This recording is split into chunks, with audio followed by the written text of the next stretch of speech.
आज हमने यहाँ पे एसीपी छत्तीसगढ़ का, साथ में एसएचओ मोगलपुरा, शालीबंडा एसएचओ और सारे पुलिस टीम के साथ में और भी जो fire department, forensic department, electricity department, सारे लोगों की तरफ से यहाँ पे प्रॉपरली हमने सर्वे किया। तो इसमें हमने कुछ इलेक्ट्रॉनिक शॉप जो है उनको भी विजिट किए, जैसे नया गोमती इलेक्ट्रॉनिक शॉप और साथ में बजाज इलेक्ट्रॉनिक शॉप, जिनमें इसके पहले भी यहाँ पे आग लगी थी, उसके बारे में हमने इंक्वायरी किया। तो आप लोगों को सभी को पता है कि 24 को नाइट में 10:24 को फायर एक्सीडेंट यहाँ पे हुआ था गोमती इलेक्ट्रॉनिक शॉप में, मुगलपुरा पीएस लिमिट में।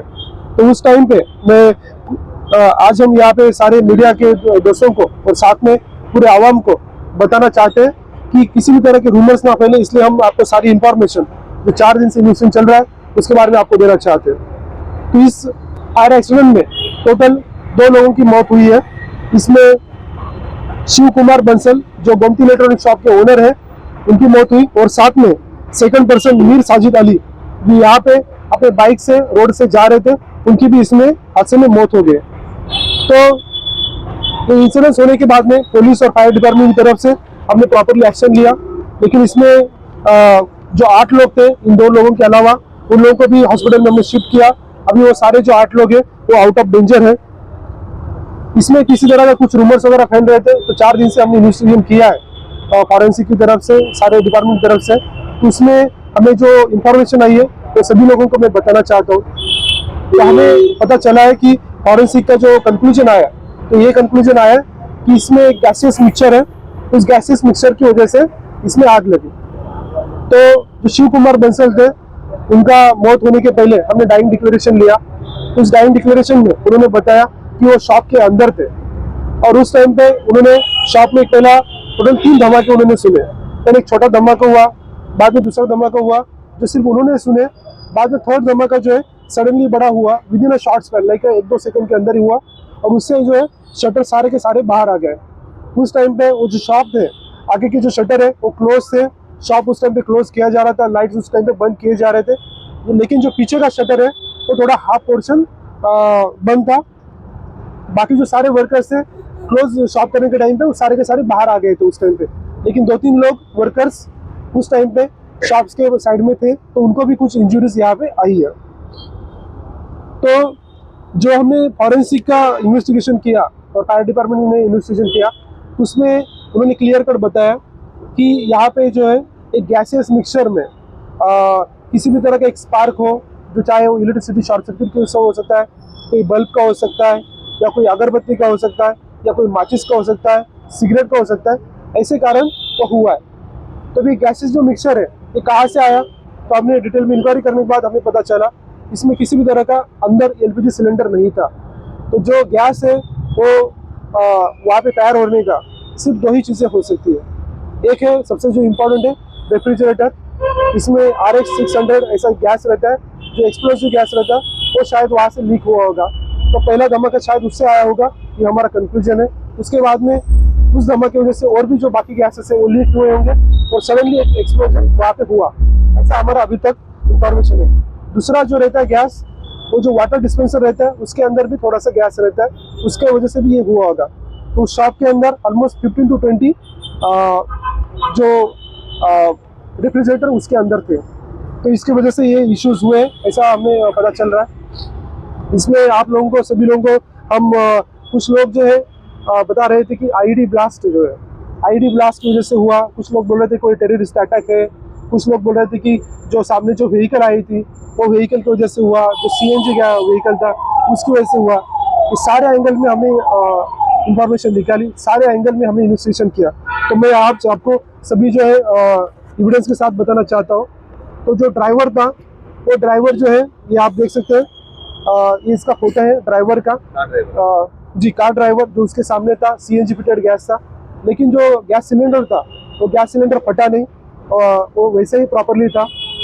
ये जो कार ड्राइवर है उसको थोड़ी बहुत इंजरी हुई है, लेकिन जब आग लगी तो जो ब्लास्ट हुआ, ब्लास्ट की वजह से कार को आग लगी, और कार को आग लगने से वो गाड़ी से कैसे तो गाड़ी से बाहर निकल आया। तो बाहर निकलते वक्त यदि वो गाड़ी से ब्लास्ट हुआ होता तो वहाँ पे बच नहीं पाता। यहाँ पे जो सबसे ज़्यादा इंजरी आई है वो अंदर जो आदमी था उसको इंजरी आई। बाद में जो दूसरा वह है कि जो दूसरा पर्सन शॉप ओनर के बाद में जो सेकंड पर्सन की मौत हुई, उसको इंजरीज जो है बर्निंग इंजरीज वो काफ़ी कम है, हार्डली जस्ट हाथ को इंजरीज आई है। लेकिन जो शटर था वो शटर का उसको लगने की वजह से हेड इंजरी हुआ और सडनली वहाँ पे उसका ब्लड लॉस होकर उसको इमीडिएटली जो उस्मानिया हॉस्पिटल में शिफ्ट किया तो वहाँ पे उसकी डेथ हो गई। जो दूसरा एक रीज़न है फॉरेंसिक में जो बताया गया कि इसमें एक गैसेस मिक्सचर की वजह से आग हुई है, ये कंक्लूजन हमें कैसे आ रहा है। तो आप देख सकते हो कि ये है शॉप ओनर शिवा कुमार बंसल, जो उनका फोटो है, जो बर्निंग इंजरीज इनको हुई है। तो ये जो बर्निंग इंजरीज है, जब कोई व्हाइट कलर की जो आप देख रहे हो, ये व्हाइट कलर का तभी आता है स्किन को बर्निंग मार्क, जब किसी भी गैसेस मिक्सचर की वजह से एक सुपरफिशियल उसको इंजरीज लगी हो तो उसका बर्न हुआ तब ये व्हाइट मार्क्स आते हैं। रेड जो मार्क रहते हैं वो तब आते हैं जब थोड़ा सा ज़्यादा बर्न उसको हुआ होगा तब रहता है। तो ये क्लियर कट है, कंक्लूजन है कि गैसेस मिक्सचर की वजह से हुआ है। तो इसमें जो मैंने आपको बताया वो रीज़न है। तो ये सारे जो बर्निंग इंजरीज है, साथ में जो अंदर फॉरेंसिक की तरफ से एविडेंसेस कलेक्ट किए गए, इन सारी चीज़ों से हमें क्लियर कट पता चल रहा है। तो मैं आप सभी लोगों को बताना चाहता हूँ, किसी भी रूमर्स को आप ना फैलाएं। इसके पहले भी यहाँ पे 2 शॉप्स में यहाँ पे आग लगी थी, दोनों भी इलेक्ट्रॉनिक शॉप थे, उनसे भी हमने बात किया। तो बजाज इलेक्ट्रॉनिक शॉप में 2 साल पहले आग लगी थी। इसका जो कारण था वो ये था कि उस टाइम पे दिवाली थी और दिवाली की वजह से एक रॉकेट उसके अंदर चला गया था, तो रॉकेट की वजह से वहाँ पे आग लगी, लेकिन किसी तरह का ब्लास्ट नहीं हुआ था। जो दूसरा गोमती जो नया शॉप है, जो 2016 में आग लगी थी, उसका जो रीज़न था वो शॉर्ट सर्किट की वजह से हुआ था। तो जो फर्स्ट फ्लोर है वहाँ पे शॉर्ट सर्किट था, उसकी वजह से हुआ था। इन तीनों चीज़ों में हमने पता पाया कि यहाँ पे जो प्रिवेंटिव मेजर्स लेने चाहिए, जैसे कि हाइड्रोलिक सिस्टम होना चाहिए, स्प्रिंकलर होने चाहिए, तो सारा सिस्टम यहाँ पे प्रॉपरली नहीं है। तो हम सारे लोगों को सभी लोगों को बताना चाहते हैं और साथ में हम मीटिंग भी करेंगे सारे इलेक्ट्रॉनिक शॉप और सारे जो कमर्शियल कॉम्प्लेक्स के लोग हैं कि आप जो भी है प्रिवेंटिव मेजर्स लीजिए। बाद में क्या होगा वो किसी के हाथ में नहीं है, लेकिन उसके पहले हमें क्या करना चाहिए उसके बारे में हमें तैयारी करनी चाहिए। तो ये सारा जो है आप सभी लोगों के थ्रू मैं सभी लोगों को मैसेज देना चाहते हैं। इसमें जो है टोटल 2 बाइक्स जले, एक ऑटो रिक्शा जला और चौथा जो है कार जले। टोटल 4 बाइक के यहाँ पे 4 व्हीकल्स के यहाँ पे नुकसान हुआ। फायर सेफ्टी का कुछ इंतजाम है? तो यहाँ पे जो है कुछ ओल्ड बिल्डिंग के होने की वजह से यहाँ पे पूरी तरह से फायर सेफ्टी मेजर्स नहीं है। जैसे कि हमने जो तीनों शॉप यहाँ पे विजिट किए, किसी में भी हाइड्रोलिक सिस्टम नहीं है, तीनों शॉप में किसी भी तरह का स्प्रिंकल नहीं है। यहाँ पे छोटे बहुत फायर एक्सटिंग्विशर है, लेकिन उसका उतना इम्पैक्ट नहीं है। साथ में जो इलेक्ट्रिसिटी के कुछ कनेक्शंस वगैरह है, वो वायरिंग भी काफ़ी पुराना है। तो ऐसे सारे मेजर्स हम लेने वाले। साथ में यहाँ पे जो CCTV कैमराज है, वो भी यहाँ पे CCTV कैमराज नहीं है। जो रेफ्रिजरेटर का गैस यदि लीक होता है तो उसको जैसे स्मोक डिटेक्टर रहता है, वैसे गैस डिटेक्टर भी होता है। तो गैस डिटेक्टर भी इस तीनों शॉप में यहाँ पे नहीं थे, तो उसकी वजह से भी ये प्रॉब्लम हुआ। क्या पुलिस ये काम करेगी कि लोग को बुला करके मीटिंग करके फायर सेफ्टी के लिए तमाम खाली इलेक्ट्रॉनिक शॉप में से अदर शॉप काफ़ी जगह पर फायर सेफ्टी नहीं है, होटल्स में नहीं कही जा रहा, तो उसके लिए पुलिस क्या करेगी? बिल्कुल, हम अगले हफ्ते में इसके बारे में एक मीटिंग भी लगाएंगे। तो सारे जो कमर्शियल शॉप्स हैं सारे लोगों की हम मीटिंग करेंगे। थैंक यू, शुक्रिया।